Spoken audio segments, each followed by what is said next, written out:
In today's episode of our batch series, we're doing chili. Are you a chili fan? Yes. So all of these wonderful recipes and many, many more can be found in this amazing book. Let's get to it. Awesome. So we're going to talk about, again, this kind of concept of doing multiple preserves at the same time. If you've ever grown hot peppers, you end up with so many at the end of the year, right? Or even people who are buying them, you end up with so much at one time. You're like, what do I do with all of these? So I'm going to show you a bunch of really easy ways, and I think they really complement a lot of your homesteading and your campers that make these portable, and we're not boiling jars or anything like that today. No. So first of all, for any small, thin-skinned pepper, it's really just as easy as tying them up and letting them hang. I will give you two tips. Number one is how to tie the string. So what I do is I take my ball of string and I make a circle. And it's just a loose circle. And then what I would do is take my scissors, cut off the one side of the string. So what I can do now, it doesn't really matter where I do it, but gather them up in the string, and then with them still all in one hand, one side of it, I just cut them in half. So now I just tie a knot somewhere in the middle. And then you're just going to tie a chili to each one. I tie a chili to each one. Now the second tip, and this is going to sound like a weird thing, but I like to hit my chilies at first. And the reason I do that is if the chilies are fresh and they're touching each other, you want air circulation. To remember to do that, I hang them over the door frame of my bedroom, and that will allow them to dry perfectly. These are over a year old. They were from our garden last year. And look at the color. Oh, super bright. So that's one way to dry them. Another way is just these are dehydrated using a dehydrator, and you can do these multiple ways. You notice how thin these are? Yeah. I always use a mandolin when dehydrating. And what I do is I cut them as thin as I can.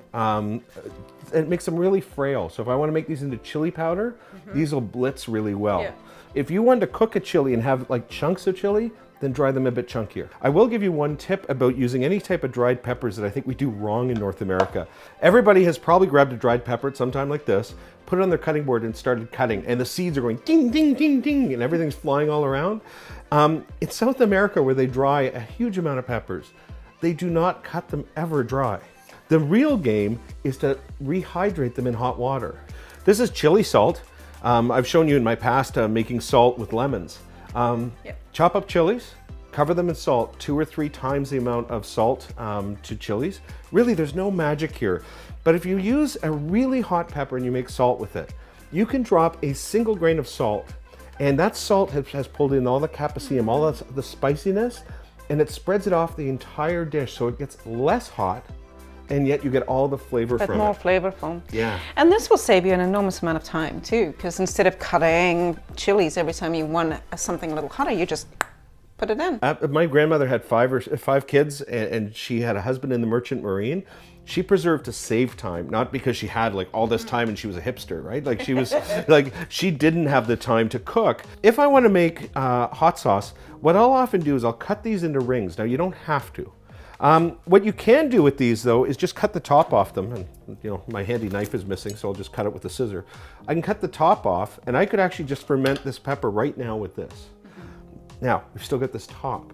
We don't have to throw this away either. If you put this in a jar and covered it in vodka, you would have a spicy vodka. Amazing for a Caesar or a Bloody Mary. Great. We have a penne alla vodka recipe in the book that just uses the tops from these. So nothing goes to waste. Nothing goes to waste. So to ferment this, you can chop it or leave it whole. I don't have to be perfect. Again, just chopping these roughly. Here's a really simple ratio. 1/2 to 1 tablespoon of salt per small mason jar. If you've got the 1 quart or 1 liter mason jar, it's 1 to 2 tablespoons. So it's a lot easier at that size. And I don't measure. I'll put in, so I'm going to put about 1/2 tablespoon somewhere in there. And I've just put salt in here and I'm shaking it. Any specific kind of salt? Non-iodized is important here because if you're using iodized salt, iodine can prevent the fermentation. I like to leave it overnight on the counter because that salt will pull out some of the liquid from the hot peppers. And tomorrow morning you'd probably have, you know, 1/2 inch, or about 1 centimeter worth of water in there. But we can top it up with water right now. And really, this is the simple part of this, is I just pour water on top. The important part about this water is it can't have chlorine. You want to use either filtered water, use bottled water, or if it's chlorine, you can just use it in a bowl overnight and the chlorine will evaporate. And now you'll notice the one problem I'm going to have with this. When you're fermenting, the most important thing now is to keep everything under the surface of the water. Because if it's on the top of the water like this is, what'll happen is you can grow mold because they're not in contact with salt, right? So I do a technique that I call seat belting. So I've grabbed 2 wide pieces of pepper here. And because there's shoulders on this jar, what I can do is actually work this in so that it traps underneath underneath those shoulders. That's so clever. But you can see now no hot peppers are floating. Brilliant. Right? So all you do now, cover this off with a paper towel, a coffee filter, a loose fitting lid. You don't want to use a tight fitting lid because it can make carbon dioxide and pressure can build up. But I could literally just sit this on top. And I want to check it every day as it ferments. If there's any bubbles, you just want to clean them off with a clean spoon and put the lid back on. Depending on the heat in your kitchen, 5 to 30 days, this will be done.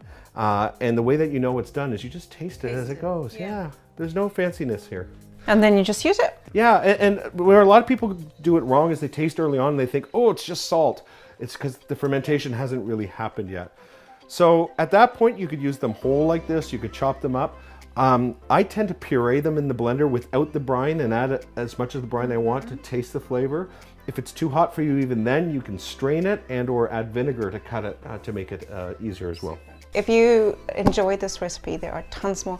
I really, really suggest you go and get this book or visit the website. Both the links are down in the description.